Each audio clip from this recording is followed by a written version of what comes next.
Call to order the meeting of the City of Columbiana City Council on this October 15th, 2024.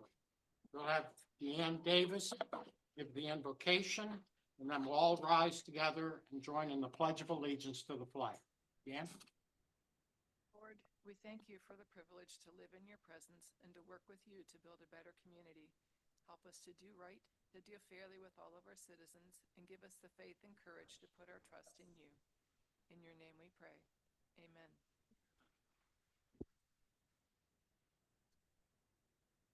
Pledge allegiance to the flag of the United States of America and to the republic for which it stands, one nation, under God, indivisible, with liberty and justice for all.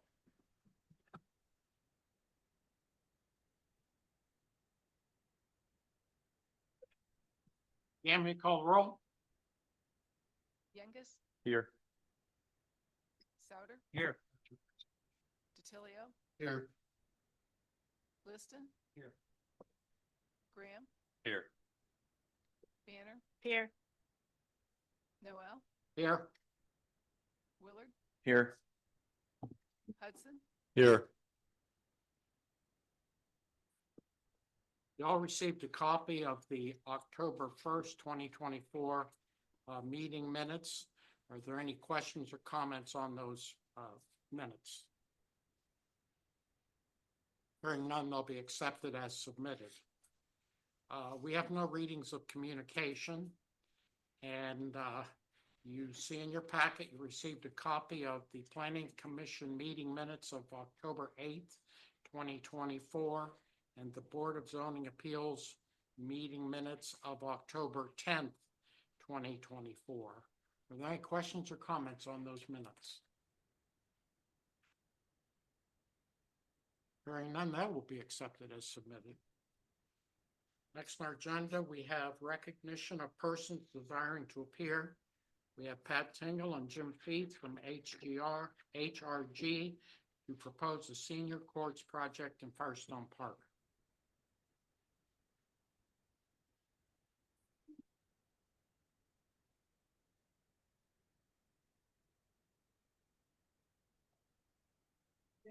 I believe I have the majority of the R&B committee members here as well, so if there's some questions, we can engage them as appropriate. My name is Jim Feith, I'm with HRG.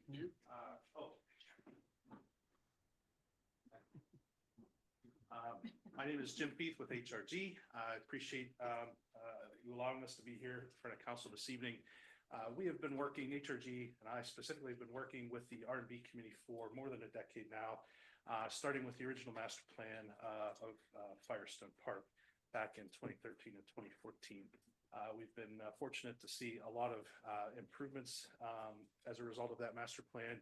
And what's here in front of us this evening is the next step of improvements that the R&B committee has proposed. We have gone through our design process. And we're here this evening to present this proposal to you and hopefully sway a yes vote so that the R&B committee can proceed with development of these facilities. I appreciate you very much for holding the board for me. In a nutshell, as the project name entails, this is an improvement that is geared Toward the mic, because it's on Zoom and we need to have people here. Absolutely, I apologize. That's all right. I'm used to Yeah. moving around. As the name of the project implies, this is a project that is geared more towards adults and active seniors. The improvements include horseshoes, bocce, as well as a shuffleboard court. And there's also a pavilion that's proposed, or a shelter, if you will, the image of which is in the upper right-hand corner of the graphic. It is a hexagon-shaped structure that will have some picnic tables underneath, providing shade for users, as well as a destination for anybody who may want to come and participate or watch in any of the sport activities. In addition to the courts that are proposed, the dark rectangles that are scattered around include a number of benches both for spectators to sit and view, as well as those who may be participating in the activity to take a break in between play as necessary. As you can see, we are proposing 2 ADA parking spaces with an ADA accessible route that will access all of these courts as well as the shelter. That whole use area will be ADA accessible, universally accessible for all users. In doing that, we are slightly modifying the edge of the existing parking lot, the pavement. If we were to be able to see it with this graphic, it's a little bit of an erratic edge. We are going to clean that up, and in doing so, it actually allows us to adjust the grades more appropriately to be able to allow that new use area to fit in and kind of work with the topography very well. That results in the loss of 1 parking space, but we are adding 2 parking spaces with the ADA parking spaces, so a net gain of 1 overall as well. We do have some stormwater improvements that are proposed to be able to help convey stormwater around the proposed use areas that largely takes runoff from the edge of the parking and will convey that around the use areas. We are proposing some additional canopy trees or shade trees. If you see in the lighter green at the north end of the proposed project area, we have 5 shade trees proposed there as well. And then I failed, and I should have oriented everyone as to where the project is located. So the parking lot that is on the southern edge of our plan sheet here is the existing parking lot for the sports stadium. If you would, the field would sit to the left or to the west of where this is proposed. So if you recall, the parks crew had to demolish an old shelter that was there that had been damaged about 1.5 years ago due to a tree falling on it. That shelter sits underneath where both the bocce, or sat underneath where both the bocce as well as the shuffleboard courts are proposed now. So just to kind of orient you to where the project is located. So in a big nutshell, that's the proposed project. So I'm happy to answer any questions you all may have. Jim, did you look at all? Did you look at all around other cities that have some of the senior courts like this? Are they used well, or? Yeah, they are in general, and so the use is generally more for pickup play, and by that I mean people just come to want to play with friends or with family. It's not. How should I phrase this? If you're developing something for league play, competitive play, there tends to be a much greater emphasis on one particular sport. A bank of bocce courts or 12 horseshoes, right? But the idea is that you're attracting league play, so you have competition.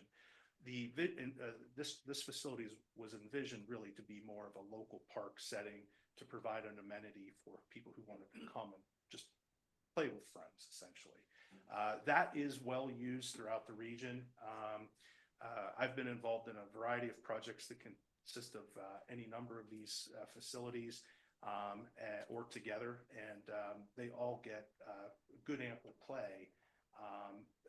Especially these types of facilities have oftentimes been overlooked by a lot of park development in the past 15 or 20 years. And so when a bocce court is built, it does get a lot of use because there are not a lot available for public play within parks typically. The same is true with horseshoes. That's sadly kind of a dying sport. But when one is built, it is always well utilized. That's been my experience. And that's both in more city settings like we have here, as well as in rural settings where I've built some parks in the rural communities. Where are the horseshoes and things like that? Where are they going to be kept? Yes. So the R&B committee, I think, is trying to develop a solution. Typically, sports of this type are you bring your equipment to play, much like you would for baseball or softball or something of that nature. The R&B committee has expressed an interest in potentially having shuffleboard because that is a more unique sport that not everybody has shuffleboard equipment in their garage. So we are working towards a solution. Right now, we're thinking of having some sort of a locker that may be near the shuffleboard court, adjacent to perhaps the hexagonal pavilion, so that it has a little bit of protection from the elements, but something that will allow equipment to be placed there and secured. But we're trying to work through some of the details of how we execute that.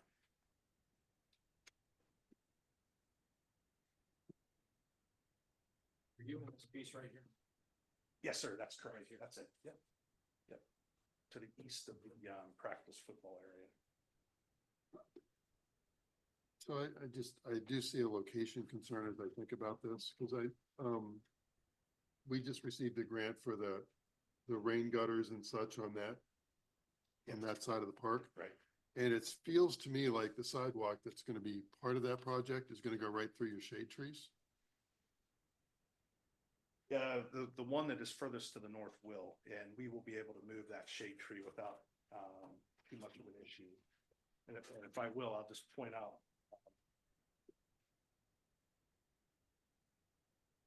I think it's that one in particular that we would be able to adjust. And what kind of trees are these? I'm more thinking like root systems, because we have plenty of sidewalks in town that get destroyed by trees all the time, so. Absolutely.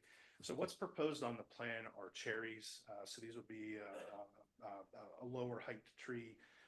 There's been some discussion with the committee that we may change those to a crab apple. So, 25, 30-foot tall shade tree. We'll make the final call, but it'll be one of those two varieties, both very similar in size and stature. They don't tend to have the super complex root systems that we see with a lot of larger shade trees like an oak or a sycamore that we oftentimes see in a downtown setting. I want to add to that. Excuse me, you need to come to the mic. Oh, yeah. I took exception to using the flowering cherries because they are a beetle attractor. Also, they require a fair amount of continued maintenance, and that would also be the issue with the flying crab apples. As I showed Mr. Liston last week ago, Saturday, all the crab apples around the park that I spent many hours pruning. What I have suggested instead of 5 trees are 2 what are known as Acer campestre, Campestre, and that is a dwarf hedge maple. And it's very hardy. It has a very limited root system. It would grow about the same size as the trees they've suggested, but it's relatively slow growing and it's got a good fall color. It's a more compact maple than most people are familiar with. And it would be coming from Klein Nursery, where a lot of the other plant material for the park came from. So that's one adjustment that I'm working on as a trustee of the committee. And with my 55 years in the landscape and nursery industry, I feel it has some merit. Okay, so I guess the short answer is we're still working on the trees, which is fine. Here's my other thing, and this isn't you. Last week, we heard a presentation asking for a levy in the park because we had dramatically underestimated the amount of maintenance that was required. And what I'm seeing here is another thing that's going to require maintenance. So I'm a little concerned about going ahead with another project when we don't even know how to pay to take care of the projects that have already been done. Jim,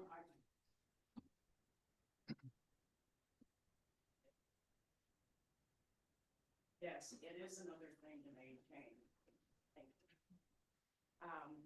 It is my last project, I promise. Okay. I promise it's my last project. As soon as I would think of a project, I would think, what kind of a burden would it be on the park staff? Okay. So that's the reason I hired Jay Brothers as my project manager when we were doing the building of the park, and he's stayed on as a project manager for me. And it's my intention, and I shared that with Park Board and with Tim Reich, that I would hope that Jay does the dog park. He takes care of mowing it, he maintains it, so forth. So I'm suggesting that Jay be in charge of this senior court and the equipment that's needed and scheduling if people need to talk to somebody to get the equipment, return it and so forth. And Jay's willing to do that. He's under contract to me until 2030. Okay, so I think the maintenance problem, I'm sure it'll have some wrinkles, but I think Jay can handle it. So does that answer, I couldn't see who was answering. It was me. Okay. Does Uh, that answer your question? Yeah, I still have concerns about that because we haven't figured out how to pay for the other maintenance yet. And like I say, this is another project. So that is definitely a concern for me in terms of the future costs. Because, and, you know, again, you're only through 2030, which is only 5 years away effectively at this point. Yeah.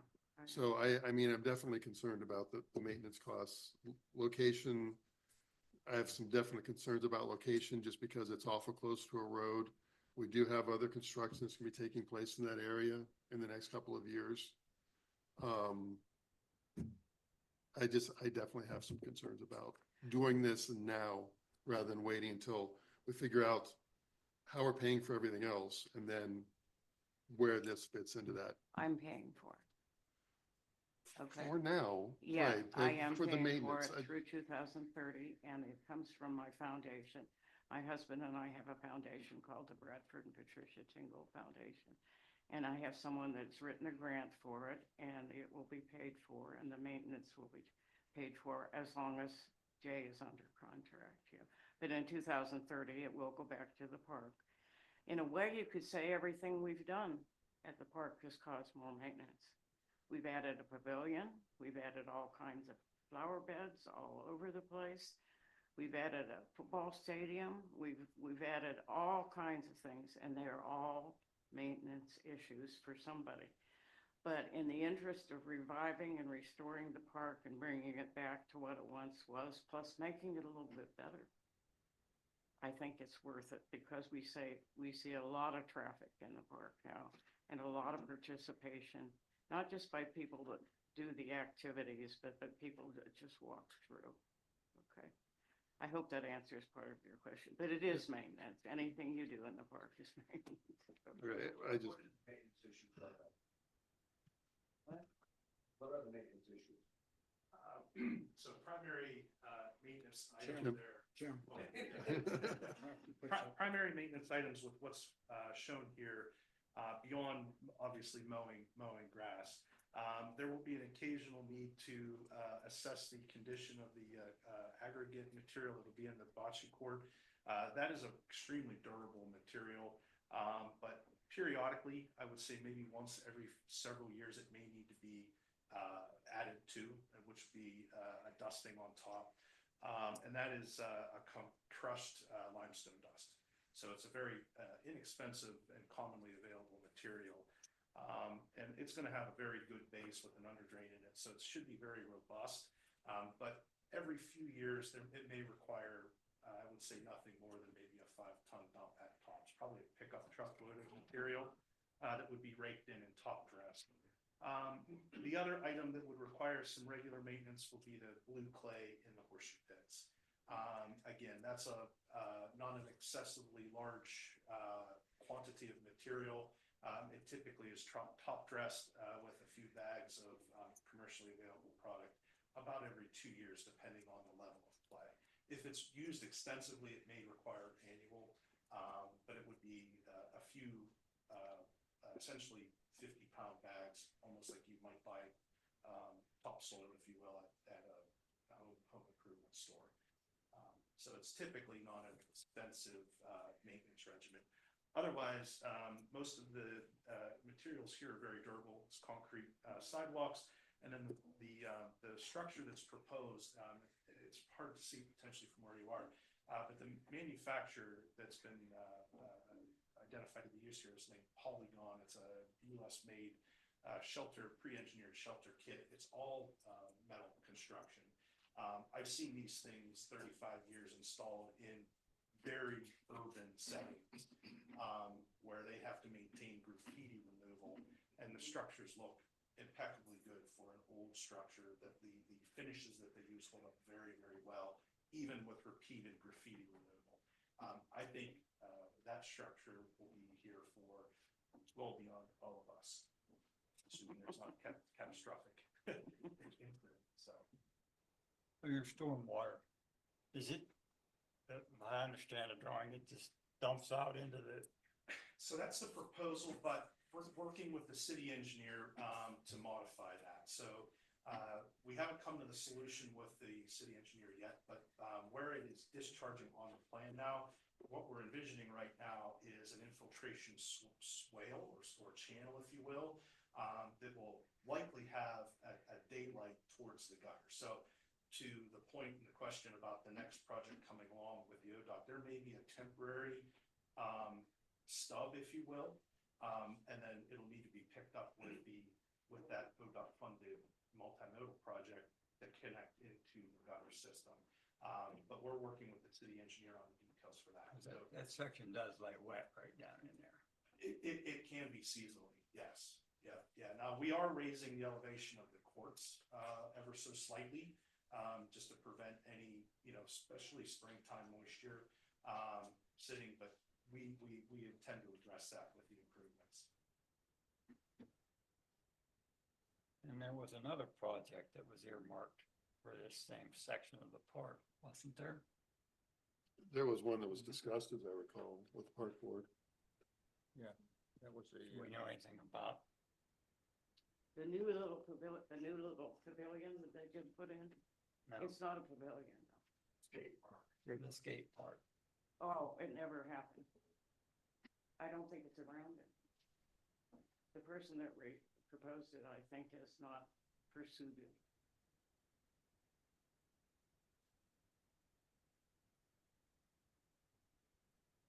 I wanted to mention, since you're talking about maintenance, I was surprised the other day to see the park staff take the entrance signs down at both the entrances.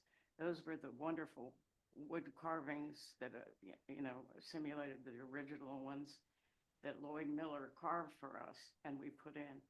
Well, they've been in a couple years, I guess now, maybe 2-3 years.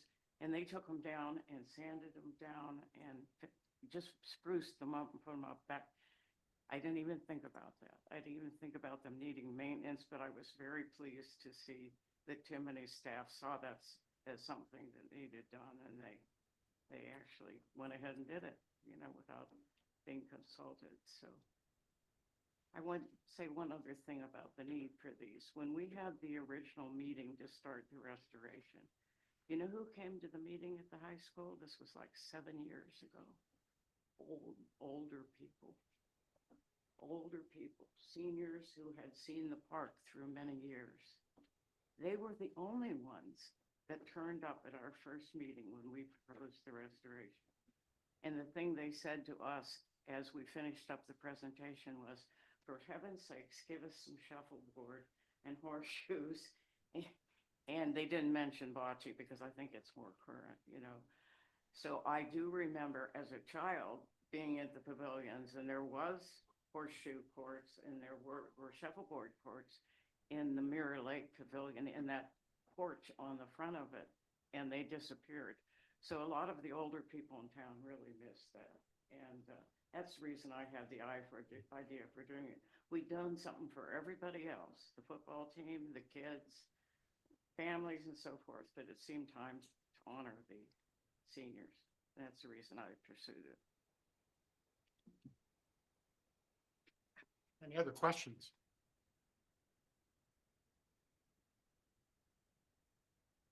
Well, I'm gonna ask my question. When was the last time you saw somebody play horseshoes? Actually, believe it or not, the community I live in, we built 5 horseshoe pits with the recent, it's been 5 years ago project. They are played on just about every single night. Where's this at? I live in Cranberry Township in Pennsylvania, just north of Pittsburgh. Yeah, we have 5. And so I also built 2 in a rural community about 20 minutes away from where I live. Not far, it's actually south of Butler, Pennsylvania. We built in a rural park 2 horseshoe pits, and they are used regularly. There's a small league, if you will, impromptu league of older gentlemen through one of the churches that use them on a pretty regular basis, so.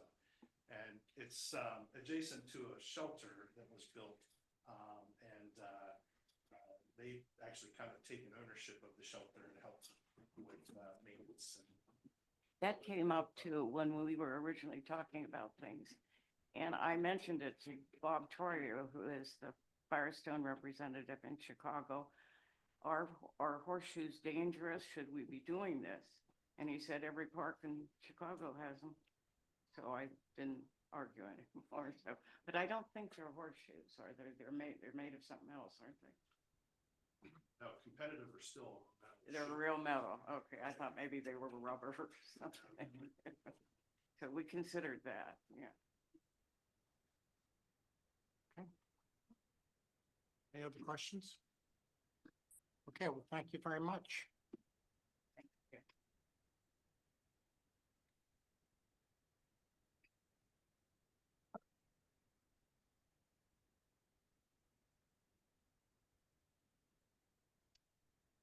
Do you have any information back from the city engineer that, I know there were a couple of things they mentioned.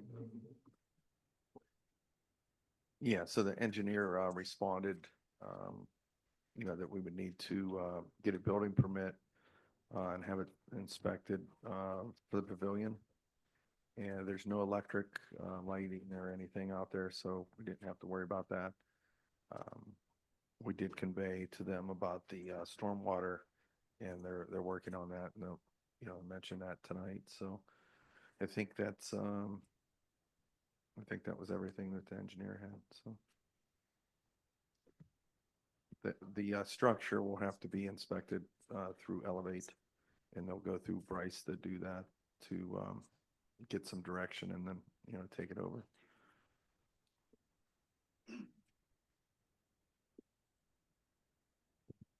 Good questions or comments?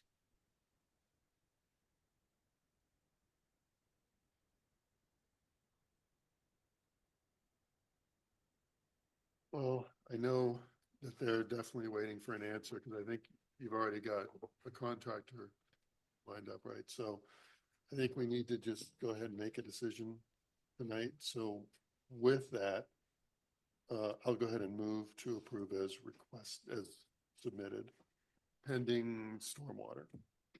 And, pending stormwater and building permits. Second. There is a second. Motion is second. Any further discussion on the motion? I'm gonna reiterate my concerns on the maintenance and the ongoing maintenance with all of the projects. I think, that to me is a concern that I feel like we should maybe take a step back for a little bit, but that's just my opinion. Is that green? Is that the roof? Is that the color that you're going with, or is that just the render? That's a representative image that I was able to access quickly. The roof color will match other.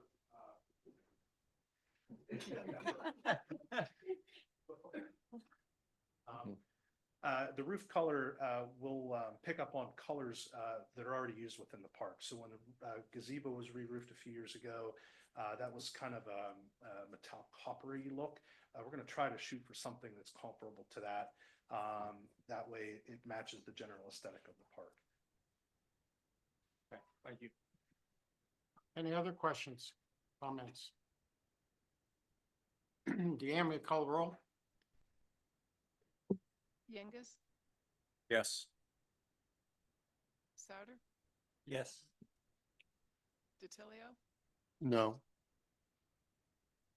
Liston, Yes. Graham, Yes. Banner, Yes. Okay, motion carries. We'll now turn to our city manager report. Lance? Thanks, Mayor.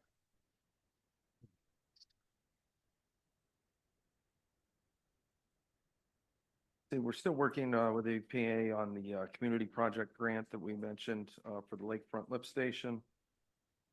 We're closing out the West Salem Street stormwater project.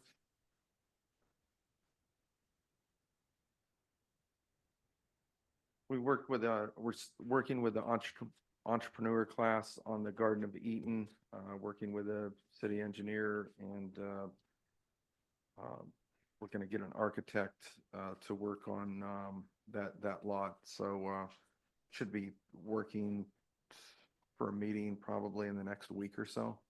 So that'll be good to get the students to do that. We did attend a Youngstown Warren Regional Chamber meeting event that dealt with legislators and current issues that we face.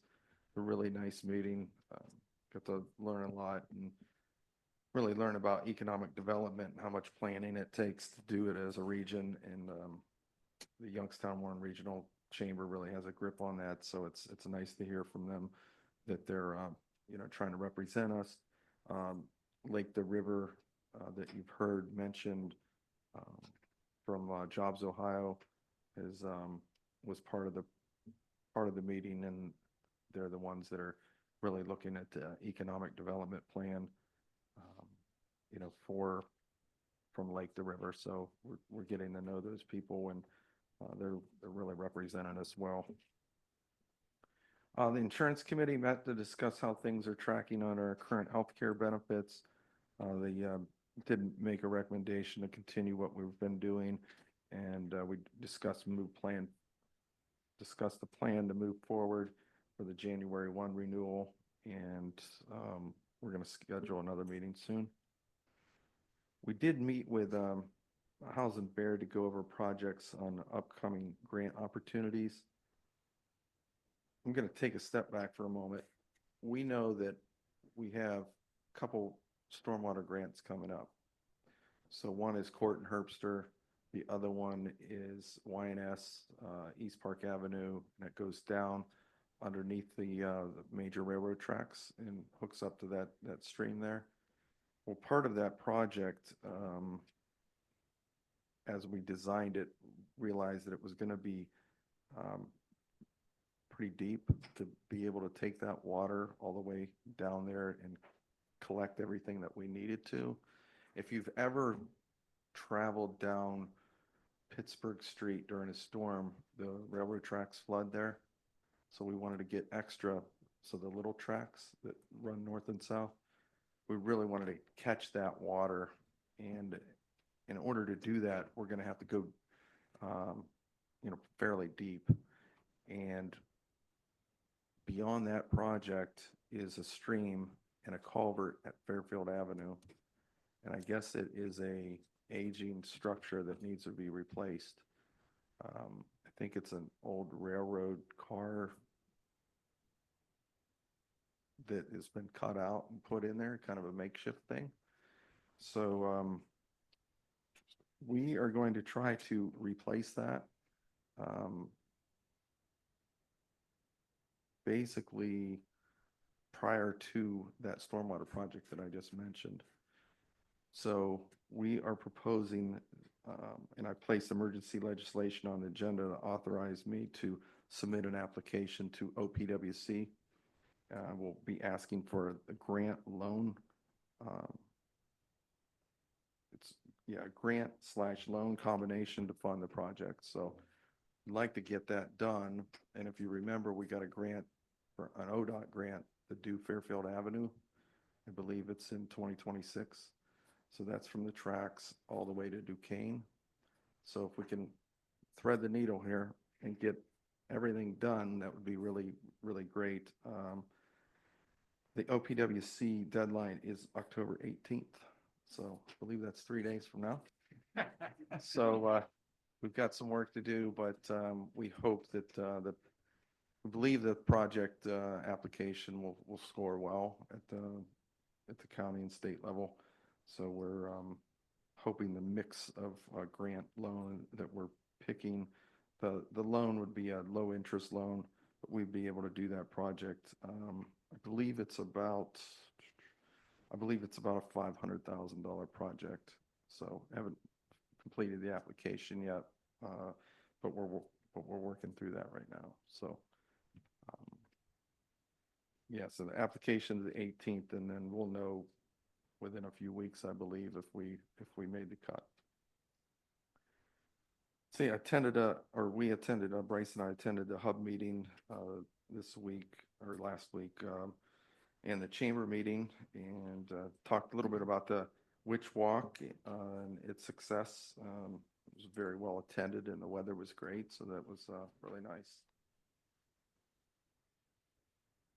Moving on to the departments, electric department, they, completed the locates as did, water, sewer, departments and stormwater. They completed a service hookup and a pole replacement. Park and Cemetery began removing seasonal cemetery decorations for grave sites. Began winterizing the park and cemetery facilities and equipment that are not used over the winter, and began hanging Joy of Christmas lights already. Water Department, just since the last meeting, I know I've been pointing this out. Completed 78 locates. That's when you call utilities protection. Just in 2 weeks since the last meeting. Now, a lot of those were probably our own that we had to do for the project that's going in on the north end of town. Lakefront Lift Station. But, that's a lot of work to do all those locates. Water Department completed the valve turning of the west zone for the valve turning program. They replaced the 8-inch valve behind Sparkle for that water line extension that they're doing. Completed 18 service connections over 5 days.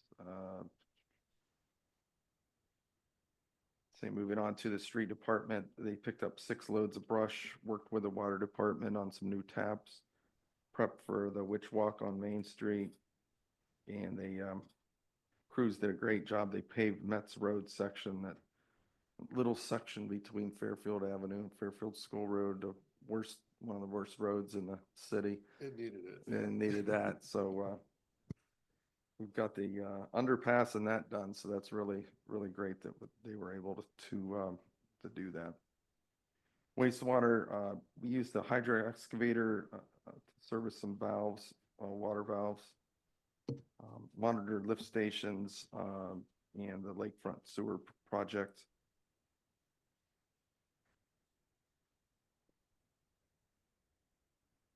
Going to be on Lisbon Street. They had to raise some manholes on that. It's part of finishing up that ODOT project. They service the oxidation ditch, and they're starting to order parts to service the equipment, the mow and such, so they can get that done over the winter. The lakefront lift station project is moving right along. Appreciate everybody's patience, not only out at the plaza, but throughout, North Main Street and such. It's a huge project that we're into. So the crews are working 410s Monday through Thursday to try to get things done. And Friday's a little bit of a cleanup day, but it's going fairly well, although it is a construction project, so it's a little stressful. But. And with that, I believe that's everything. One other thing. The city has a records retention policy that we need to create a records or have a meeting of our records committee, records retention committee. And we realize that we are in need of one community member that is a city manager appointment. So we are looking for letters of interest until October 31st for records retention committee. This committee usually meets every few years. It seems that we may have to meet more often than that, from what Mark found recently. But Say the least. yeah, so records retention is not just your regular pieces of paper, but you also have to look at emails and digital stuff. So we're gonna be working our way through that, and Mark will be involved. But hopefully Stephanie puts it in the paper that we we're looking for a citizen that would be interested in helping out on that committee. Just to add, not much, Mhm. but records retention and disposal of records, really that involves the state. You could say the Ohio Historical Society is really who is in charge of public records. It's fascinating. I could go into much more detail. I won't. But we do need a member from the public, and we are supposed to be convening this committee much more often, we discovered, than every few years. But the policy is something that we need the committee to actually take a look at. Does it need to be updated? And what do we need to do with it? So it is something that we do need to look into. Who else serves on that committee? I do not have it off the top of my head. I just, generally, Yeah, I would say Mark, I believe, I think the police chief's on there, EMS director's on there, because they have so many records. City manager or his designee, the director of finance, I think, or his designee, the chief of police, everybody can do a designee, except I think me. I'm on it. So I'm on it. I don't know who else is. And then the chief executive officer appoints, basically designates, or we advertise for a member from the public. okay. And it will be a public meeting too. We'll advertise if anybody's interested Yeah. when it comes time to it. So we're hoping, October 31st is a Thursday. November 1st is Friday, and we'll have packets go out that day, and then, we'll be able to announce the person on the 5th. Hopefully have a meeting Yeah. in November. And this, by the way, doesn't really have anything to do with open meetings or, law. This is really public records. And when you start defining what those records are, that's a very inclusive definition. And you can't just pitch them. You can't just burn them, because the state wants to maintain a database, so to speak, of all of the public records of every municipality, every village, every township.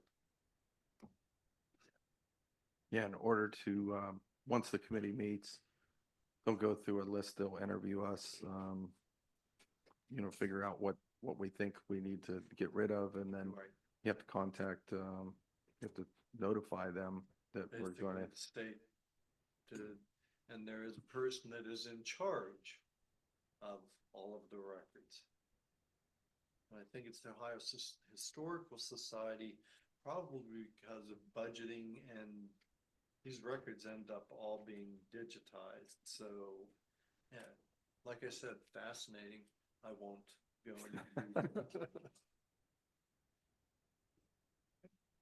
Anything else, Lance? Mayor, thanks. Thank you very much. In your package, you received the mayor's court report from September 2024.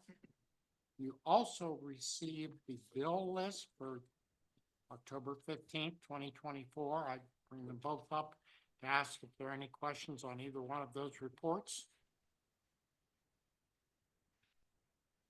Hearing none, they'll be accepted and as submitted.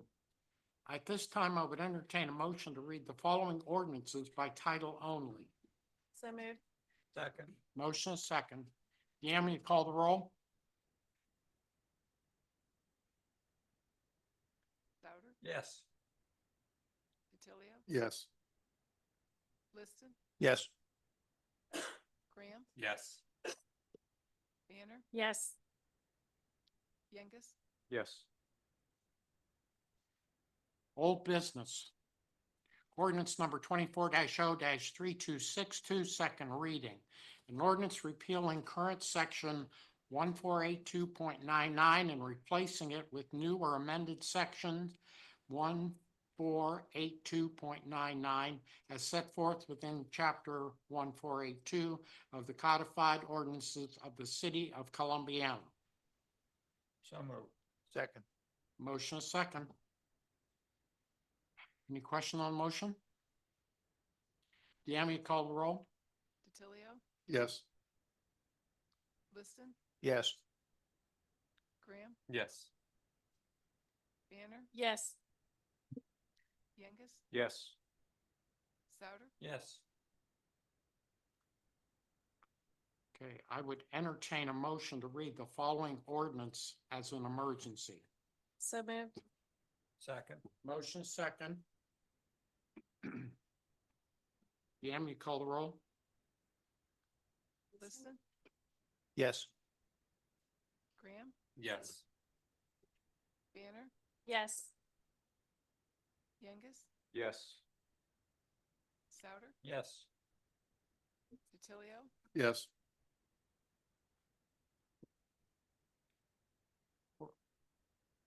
This new business. Ordinance number 24-R-659, emergency.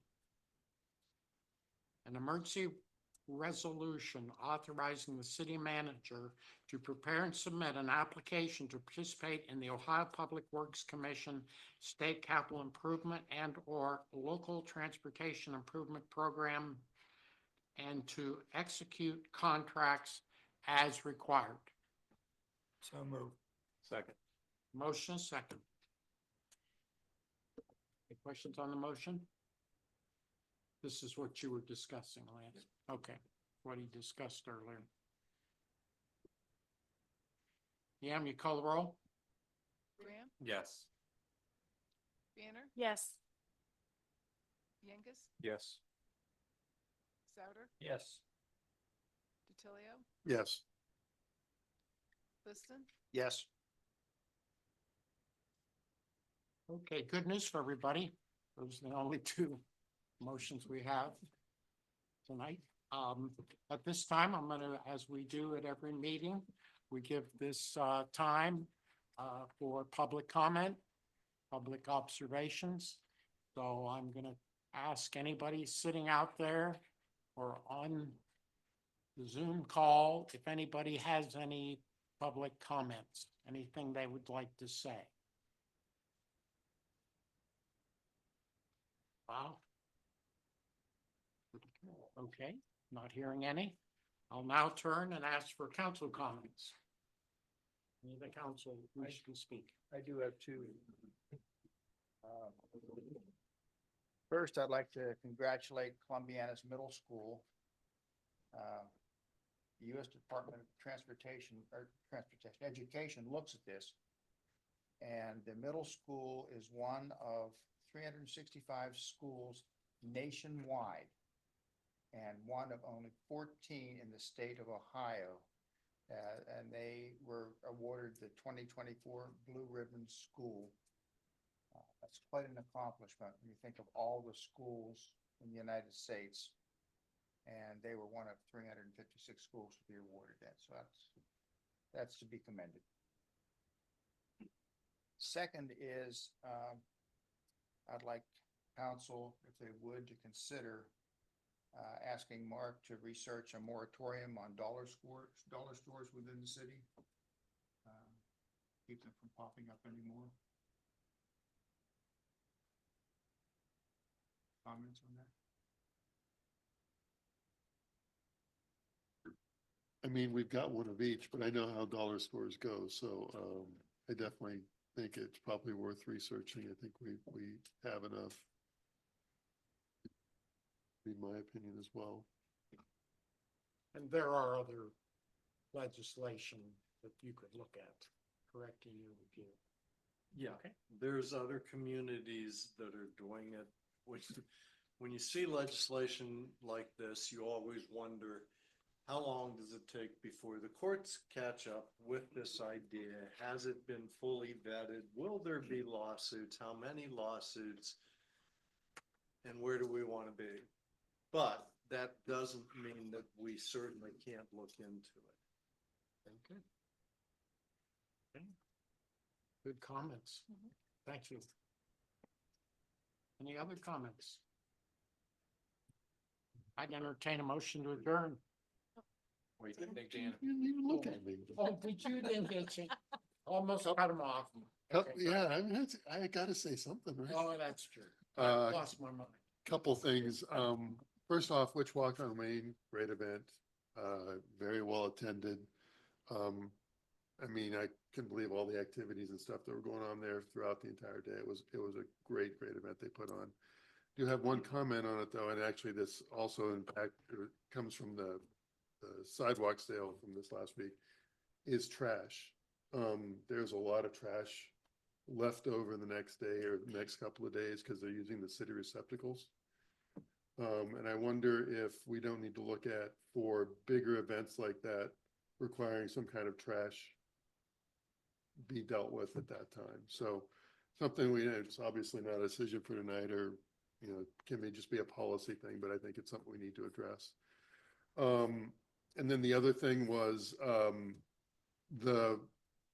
talked to Lance about this a little bit, is, when we give permission for these events, a lot of times, the sponsors of the event will will allow vendors to set up for some kind of a charge or rent. And when those are supporting a 501c3 organization, you know, a charitable organization, I'm okay with that. I do have concerns about a for-profit entity charging for the use of public space and profiting from it. So I'd like to put out the idea of, do we want to require that if a for-profit entity is putting on an event, that they either cannot charge for the use of public space, or that charge would have to be in support of some kind of a 501c3 organization? Simply because I think it's to me, I'm sure it's not illegal, but I think it feels to me improper for a for-profit entity to profit from the use of public space. I think So- that's a good point. I think it's a very good point. I just something, and I don't know, maybe this is a question that we'd want Mark to investigate too. Just in general. And then the other thing, we've already talked about that, that's fine. But that was the other thing that caught my attention was, you know, a private entity charging for the use of public space. I thought that feels a little bit off to me, so. That's it.